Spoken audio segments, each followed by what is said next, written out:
नमस्कार विद्यार्थी मित्रांनो, गुरु क्लासेसच्या या YouTube चॅनलवर तुमचं सुरुवातीला स्वागत करतो। आज आपण पाहणार आहोत पाठ 17वा दशांश अपूर्णांक, त्याच्यातला 17.2 त्याच्यातला पहिला प्रश्न पाहूया। 1/25 म्हणजे 1.25 हा अपूर्णांक दशांश अपूर्णांक रूपात कसा लिहाल?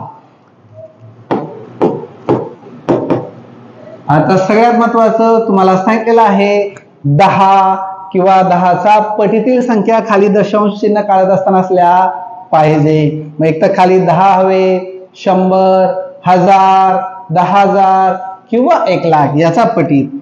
मग ह्या ठिकाणी मी कोणत्या अंकाने किंवा संख्याने याला मल्टिप्लाय केलं तर 100 मिळतील। तुमचं उत्तर योग्य आहे 4। इथं 4 म्हणून वरतीही 4 आपण मल्टिप्लाय करतो म्हणजे गुणाकार करतो। 25 4 जा 100 होतात आणि 4 1 जा 4 होतात। अगोदर तुम्हाला सांगितलेलं आहे किती घरं आहेत म्हणजे किती झिरो आहे, 2 झिरो। 2 झिरो असल्यामुळे इथून आपण दशांश चिन्ह इथं ऑलरेडी असतो, आपल्याला दिसत नाही पण तो गृहीत असतो पकडायचा। इथून 2 घरं दशांश चिन्ह इथं येईल। मग या ठिकाणी एक घर आहे, एक घर असल्यामुळे एक झिरो आपण आपल्या मनाने वाढवायचा म्हणजे आपल्याला कळेल। मग या ठिकाणी मिळालं दशांश चिन्ह 0,4। सर याचा अगोदर संख्या पूर्ण नाही म्हणून त्या ठिकाणी आपण त्याला होल नंबर म्हणतो, तो नसल्यामुळे आपल्याला इथे 0 द्यावा लागेल। मग या ठिकाणी पर्याय 1 नाही, पर्याय क्रमांक 2 नाही, त्याचं योग्य उत्तर मिळालं आपल्याला पर्याय क्रमांक 3। चला पाहूया प्रश्न दुसरा। 175 सेमी म्हणजे किती मीटर? आता या ठिकाणी 175 आपल्याला सेमी दिलेला आहे। 1 मीटर = 100 सेंटीमीटर। मग आता मी शॉर्टकट तुम्हाला लवकर समजावं म्हणून सांगतो। 175 लिहायचे, याचे मीटर मध्ये कन्वर्ट करायचं आहे म्हणून त्याला 100 ने भाग द्यायचा, कारण 1 मीटर म्हणजे 100 सेंटीमीटर होतात।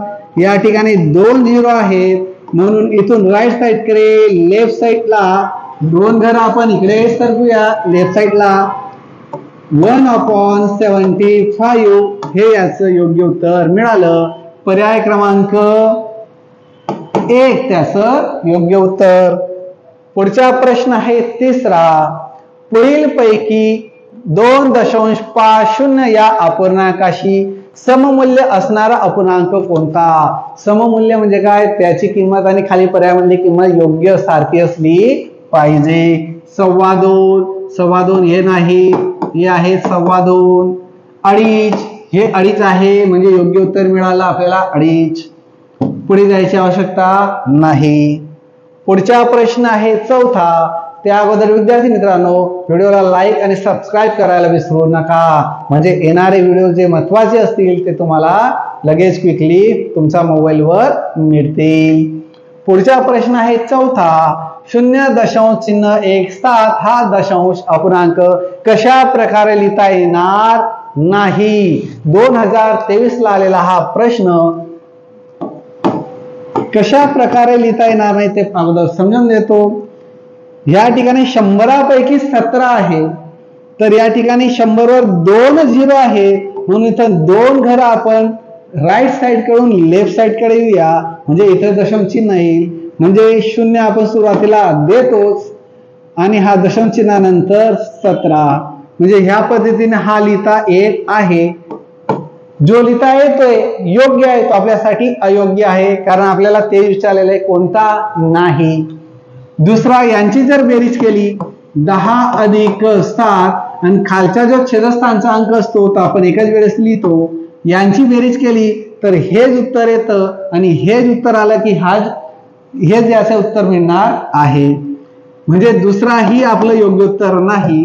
तिसरा ऑलरेडी आपण त्याच पद्धतीने सोडवलं म्हणून 3 नाही, मिळालं आपल्याला योग्य उत्तर पर्याय क्रमांक 4। पुढचा प्रश्न पाहूया 5वा। पुढील आकृतीतील रेखांकित भाग कोणता दशांश अपूर्णांक दर्शवतो? 2020 ला आलेला प्रश्न। आता दर्शवतो आपल्याला विचारलेला आहे। ह्या ठिकाणी सुरुवातीला बघा 1 2 3 4 5 6 7 8 9, 10, 11, 12, 13, 14, 15 आणि 16. एकूण याचे 16 भाग झालेले आहेत आणि 16 पैकी 1, 2, 3, 4 भाग रंगवलेले आहेत. याच्या दशांश अपूर्णांकात आपल्याला करायचं आहे 4 1 जा 4, 4 4 जा 16, 1/4. मग आता हे जे आहे तुम्हाला अगोदर सांगितलं 10चा पटीत असलं पाहिजे. 10, 100, 1000. मग याला 10 तर आपण करू शकत नाही, मग 100 करूया. 100 करण्यासाठी याला 25 ने मी गुणेल, खाली 25 म्हणून वरतीही 25 ने याचा गुणाकार करेल. उत्तर मिळालं मला इथं खाली 100 आणि 25 1 जा 25, वरती मिळालं 25. आणि तुम्हाला अगोदर सांगितलेलं आहे 2 शून्य असले म्हणजे राईट साइड कडून लेफ्ट साइड कडे आपण 2 घरं इकडे जाणार, म्हणजे उत्तर मिळालं 0.25. हे उत्तर पर्याय क्रमांक 1 नाही, 2 नाही. योग्य उत्तर मिळालं आपल्याला पर्याय क्रमांक 3. पुढचा प्रश्न पाहूया. प्रश्न 6. ₹17 पैसे 60 ही रक्कम रुपयात कशी लिहा. म्हणजे 17 रुपये आणि 60 पैसे आपल्याला दिलेले आहेत, आपल्याला त्याला रुपयामध्ये कन्वर्ट करायचं आहे. त्यासाठी तुम्हाला काही गोष्टी सांगतो, लक्ष द्या. 17 हे पूर्ण आहेत, 60 पैसे किती पैकी? 100 पैकी. पूर्णांक युक्त अपूर्णांक लिखाण झालं. आता याचं दशांश अपूर्णांकात रूपांतर करूया. हा 17 पूर्ण आहे, किती घरं आहेत म्हणजे किती शून्य आहेत? 2. म्हणून राईट साइड कडून लेफ्ट साइड कडे 2 घरं येऊ. या ठिकाणी येईल दशांश चिन्ह आणि हे 60 जशास तसे. हे उत्तर आपल्याला पर्यायात शोधायचं आहे. पर्याय 1 नाही, 2 नाही, पर्याय क्रमांक 3 त्याचं योग्य उत्तर. आता जेही प्रश्न विद्यार्थी मित्रांनो मी सोडवतोय ते एकदम सोपे आहे, तुम्हाला ते सोडवता यायला हवे. प्रश्न 7. 450 मीटर म्हणजे किती किलोमीटर? मीटर दिलेला आहे आणि किलोमीटर विचारलेला आहे. या ठिकाणी लक्ष द्या. 1 किलोमीटर = 1000 मीटर. 1 kilometre = 1000 metre. एवढं लक्षात ठेवायचं. मग या ठिकाणी काय दिलंय? 450 450 मीटर. किती पैकी? 1000 पैकी. आता सोडवता येईल, सोपं झालं. 1 2 3 3 घरं, म्हणून राईट साइड करून लेफ्ट साइड कडे 3 घरं येऊन दशांश चिन्ह द्यायचा. 0.450 असं उत्तर आपल्याला पर्याय क्रमांक 1 नाही, कारण 4 किलोमीटर पूर्ण दिलेले आहेत, म्हणजे ते 4.5 किलोमीटर झाले. इथं 0 आहे, 4 5 नंतर हा 0 नाही दिला तरी चालतो, म्हणजे योग्य उत्तर मिळालं आपल्याला पर्याय क्रमांक 2. इथं दिलंय 45 किलोमीटर आणि इथे दिलंय 4.5 किलोमीटर. पुढचा प्रश्न आहे 8. रामने 3.25 लिटर दूध आणले. ही माहिती व्यक्त करणारे पुढील पैकी योग्य विधान कोणते? आता 3.25 लिटर म्हणजे कसे येतात? 3.25 पावभाग कमी दिला पूर्णांक युक्त अपूर्णांकात ह्या पद्धतीने, आणि दशांश अपूर्णांकात 2 लिटर पूर्ण आणि 750, कारण 1 लिटर म्हणजे 1000 मिलीलिटर होतात. मग 1000 पैकी 750 म्हणजे 3 भाग झाले. पावभाग याचा कमी आहे. मग ह्या पद्धतीने आपल्याला लिहिलेलं शोधायचं आहे. रामने 2.75 लिटर दूध आणले. पर्याय क्रमांक 1 आपलं योग्य उत्तर मिळालेलं आहे, कारण तुम्हाला सांगितलं 0 नाही लिहिला तरी चालतो. आपल्याला उत्तर आपलं चुकायला हवं म्हणून त्या ठिकाणी असं आपल्याला प्रश्नात किंवा उत्तरात दिलेलं असतं. चला, याचं पर्याय क्रमांक 1 योग्य उत्तर. पुढचा प्रश्न आहे 9. 3/8 बरोबर किती? मग या ठिकाणी विद्यार्थी मित्रांनो 8, मग 8 ला कितीने मल्टिप्लाय केल्यानंतर 10, 100 किंवा 1000 अशा आपल्याला 10चा पटीतील संख्या मिळतील. हे आपल्याला माहित असलं पाहिजे. हे सुरुवातीला पुस्तकात तुम्हाला दिलेलं आहे. मग याला जर 125 म्हणजे 125 ने मी गुणेल तर मला उत्तर मिळतंय 1000, तेव्हा हा 8000चा पटीत होतो, म्हणजे 10चा पटीत होतो. याला खाली 125 ने गुणलं म्हणून वरती हे 125 ने गुणणार. याचं उत्तर ऑलरेडी मी सोडवलेलं आहे म्हणून 125 गुणिले 375 होतात. आता याचा पुढचं उत्तर तुम्हाला सोडवता येतं. 1 2 3 शून्य आहे म्हणून राईट साइड कडून लेफ्ट साइडला 3 घरं आपल्याला यायची आहेत. 0.375 हे उत्तर आपल्याला पर्याय क्रमांक 1 मध्ये दिलेलं आहे. चला पुढचा प्रश्न पाहूया. पुढचा प्रश्न 10वा आणि स्वाध्याय 17.2 मधला शेवटचा. 15 मीटर 15 सेमी लांबीच्या तारेचे 10 समान भाग केले असता प्रत्येक भागाची लांबी किती? 2021 ला आलेला हा प्रश्न आहे.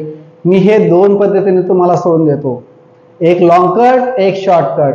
पेपरात आपल्याकडे जास्त वेळ नसतो म्हणून आपण शॉर्टकट उत्तर शोधायचं आणि उत्तर गोल भरून पुढचा प्रश्न सोडवायचा.